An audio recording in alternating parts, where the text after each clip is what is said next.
Hello and welcome to another modelling video. This is Alan from the Mokana Man at YouTube with the answers to last week's question and answers.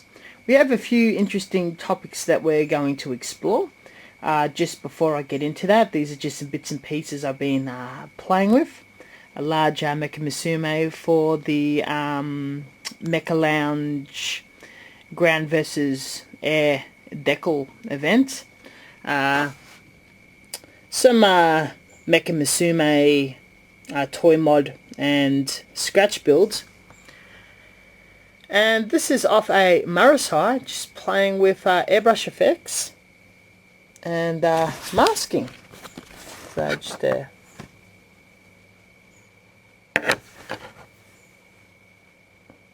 bit of a look at the carbon fibre and stencil effect. Now, attention to people living in North America.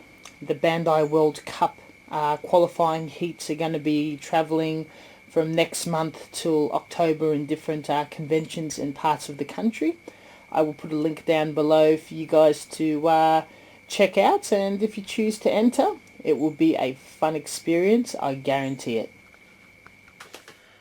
I'm going to do this in one shot. I apologise if I make any mistakes or if there's going to be a minute of pausing. So let's get straight into it. Dr. Cranky has given me some support for doing this again. Gira MSV asks, I want to fully paint a model for the first time soon. It's the BB Legend Mushi Gundam and it has a lot of gold. So my question is, what does matte coat do to metallic gold?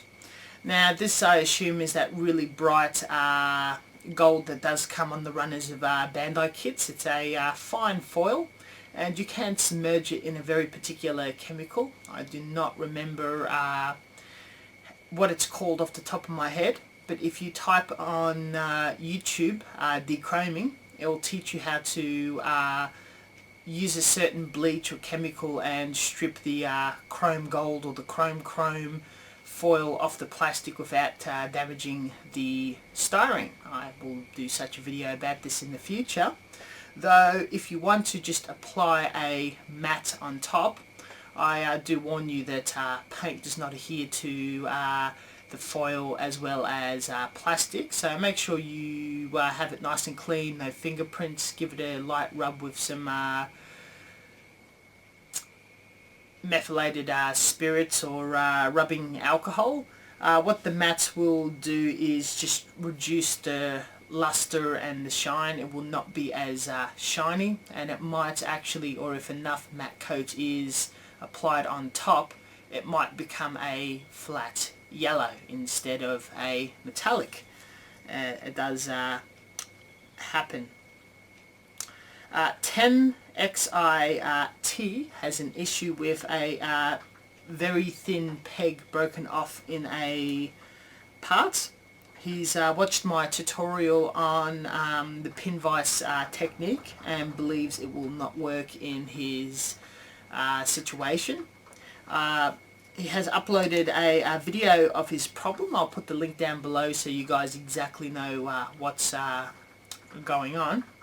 And in my humble opinion, there's a lot of surface area in between the two pieces that are coming together for colour separation, and eventually you'll want it stuck down and permanently glued.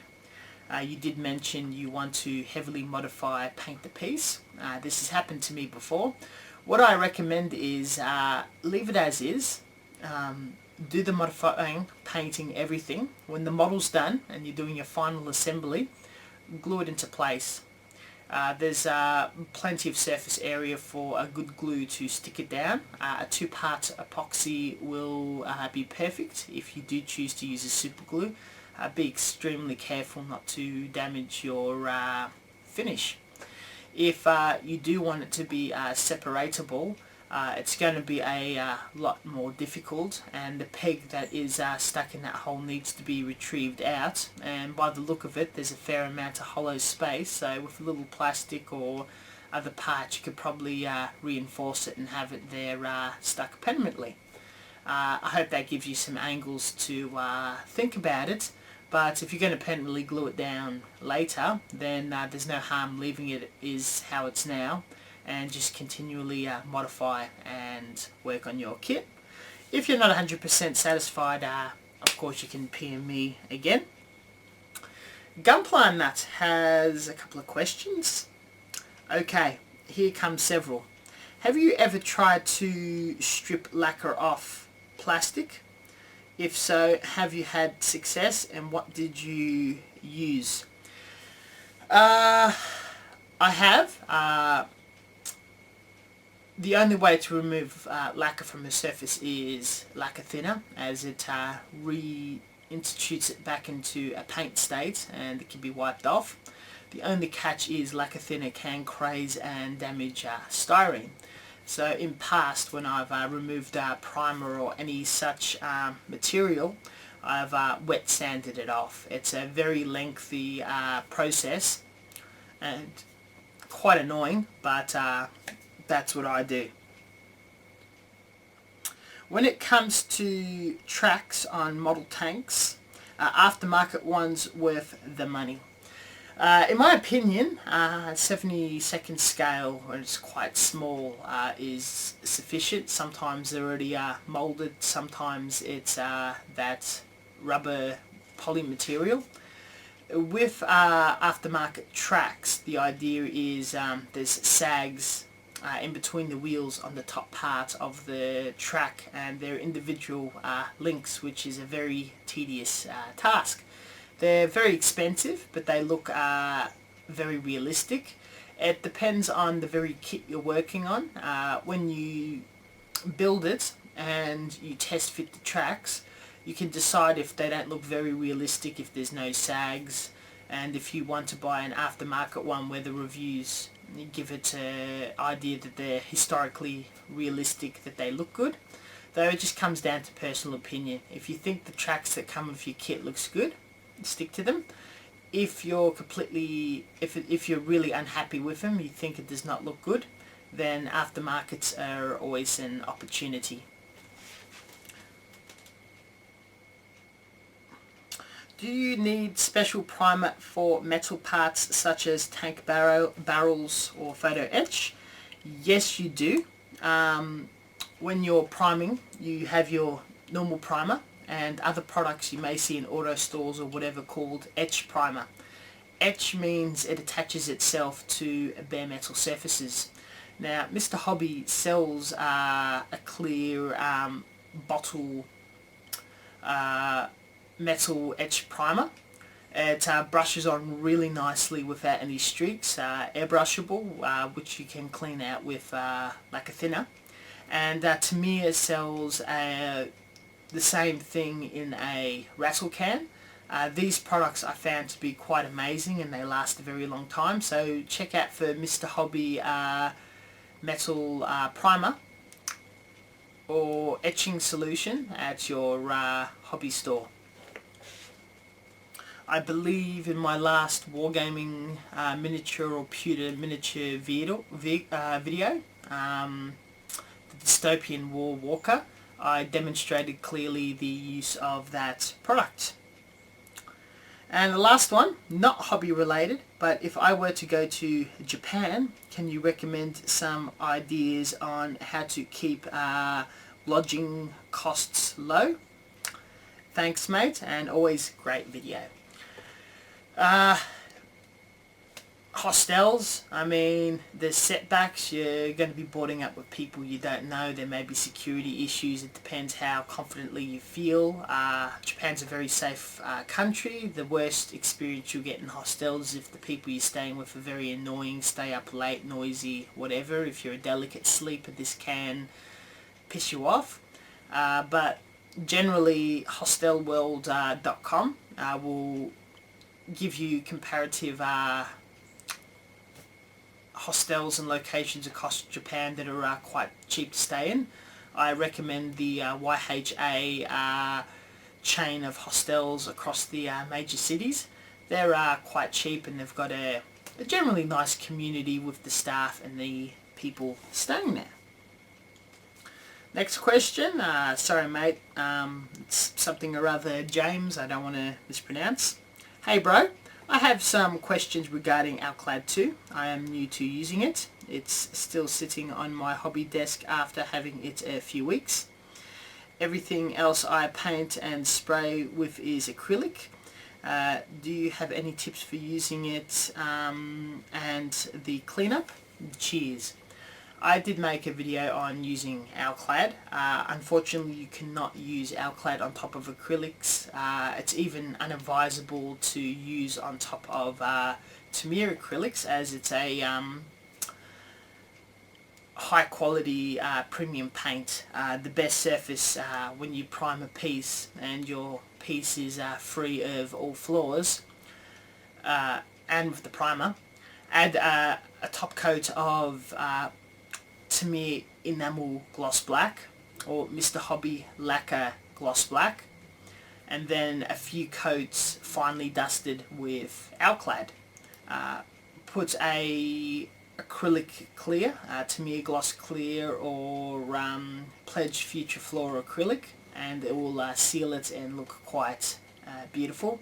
Just make sure your piece is free of any scratches, putty mistakes, whatever. It will show up. So if you need to prime a couple of times and wet sand, it is well worth it for the best possible effect.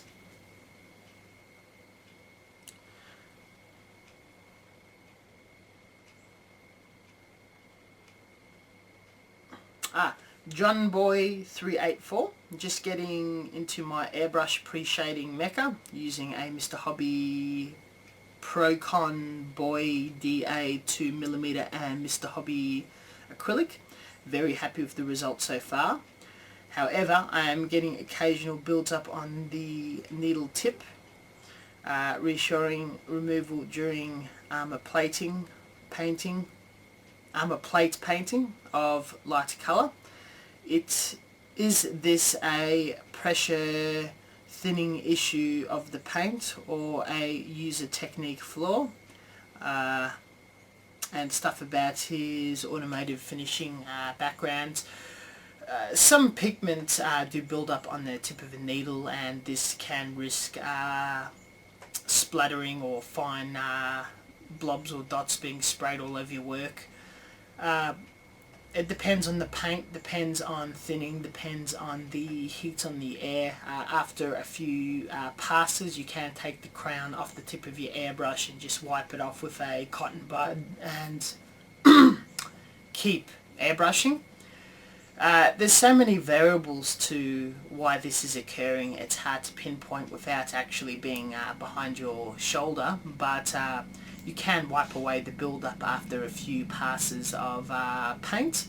But generally, if you're very happy with the finish, keep doing what you're doing and just make sure that build-up is not affecting your work and that it's wiped up before you do your next pass of paint.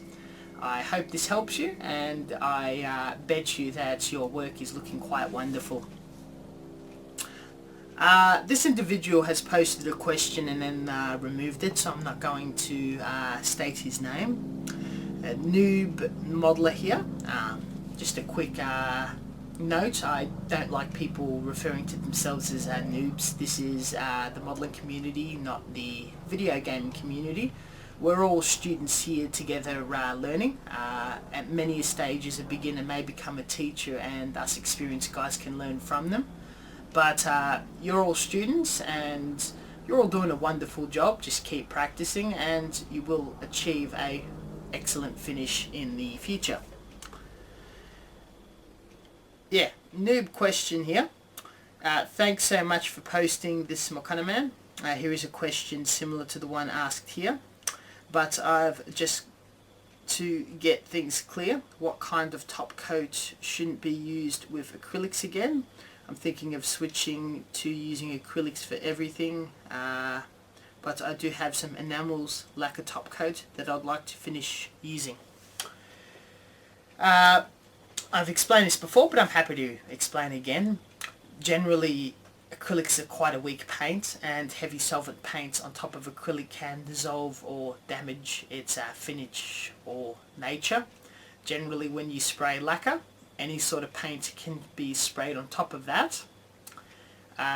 You could spray enamel. Acrylic can be sprayed on top of enamel, but generally lacquer cannot be sprayed on top of enamel.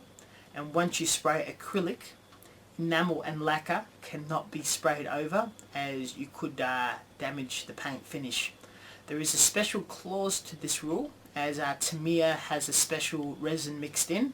You can spray a very light amount of lacquer or enamel on top of Tamiya acrylic, just being very careful that it's fine coats and you build up over a period of time. So I hope that's answered your question, and anybody else watching this. The next one, 1921. I use a Krylon primer Cretex paint acrylic for my Gunpla, and I go with Rust-Oleum Lacquer Clear Coat. I experience paint from certain areas that rub together or on tight fit between pieces tend to scratch through. And he goes into further examples of his death site hell being scratched at some joints.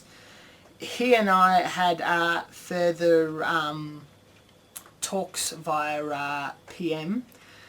He is on a budget and he only has a certain amount of paint available to him, but generally I'm not too familiar with these paints in the United States that are a cheap alternative. When you're spraying a primer, you generally want something that's lacquer based. It's quite strong and etches nicely to the plastic. Krylon, I believe, is, if it's lacquer, I suppose it's just as fine and good to use as Tamiya. Though if memory serves me correct, I think it is enamel. You probably want to look for a lacquer based primer. Automotive stores sell spray canned lacquers that are etching as well. They work extremely well on Gunpla. There's a rumour going around that automotive paints melt plastic. This is a complete furphy. You can decan the cans and airbrush it on a lot neater with some lacquer thinner. With general articulated kits, they will have friction and rubbing parts and whatnot, especially master grades.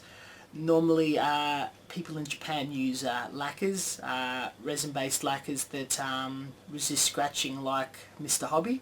I think enamels are probably absolutely amazing. I have a few friends that do paint their Gunpla in enamels. I believe Humbrol is available in the States and quite easily airbrushable.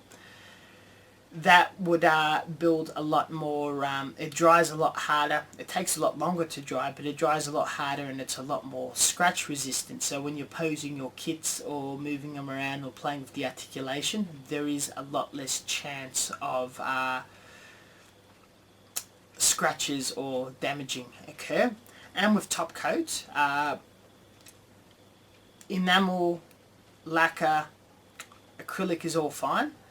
To me, acrylic is fairly good. It's very strong. Just make sure to apply a few coats. You can put a few coats of satin or gloss and then a matte on top of that if you don't want it to go all milky. But generally something in that order. If you use lacquers, enamels with a lacquer primer and multiple top coats, of course very thinly painted on not to cause build up and parts being stuck, will give you the strongest finish, so parts will not scratch up against each other. Of course keeping in mind to give paints the maximum amount of time to cure for maximum strength. But with what's available to you, just have a look around what paints you can get. Even if at least you just change the top coat, you change the primer, things may change. So look for a lacquer primer and a very strong top coat. Pledge Future Flora acrylic in America. If you have to import Tamiya, if you have to find an alternative in enamel like Mr. Hobby, just search around, do some experiments, spray some things, have a play. But generally what I've told you in the PM with this added information for everybody else's benefit should be of maximum help. Last question, Box Buyer 2008. Have you ever used nail polish or on any of your builds? And if so, which one? How did you apply it? Now, nail polish is quite amazing. If you've ever been to one of those women's salons, you see that they use a lot of tools very similar to modelling, knives, files, little Dremels and airbrushes. Nail polish, most brands, including the very good ones, Max Factor and whatnot, can be thinned and run through an airbrush. The thinner used is acetone. It can be bought at hardware stores, and you will have to play around with the mixture because it's been a long time since I've used nail polish on a build. I would like to do a tutorial in the future, and I have seen Japanese builders on YouTube use them on kits. The finish can be quite amazing. Just a few warnings that I've talked to women about. Nail polish over time does chip and wear out, so once you apply it you want to put something on top of it to protect it, a couple of layers of an enamel or acrylic top coat.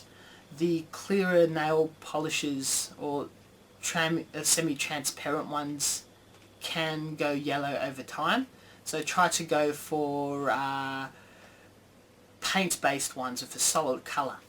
Now the coolest thing about nail polish is if you've ever gone through a nail polish line in a women's shop or a health shop or a chemist or whatever, there's a lot of very trippy, fancy and wonderful looking metallics and effects that would look really interesting on science fiction and mecha based stuff.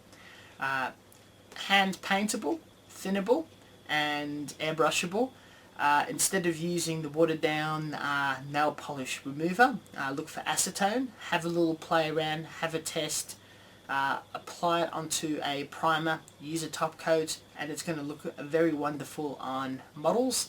And I do stress I definitely want to do a tutorial on that sometime in the future.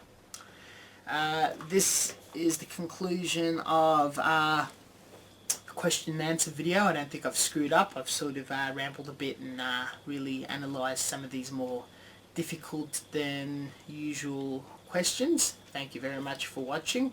I will do this again in a few months time, and yeah, as always, if you ever have questions, I'm always available in the comment section of said videos and PM. Thank you very much and see you next time.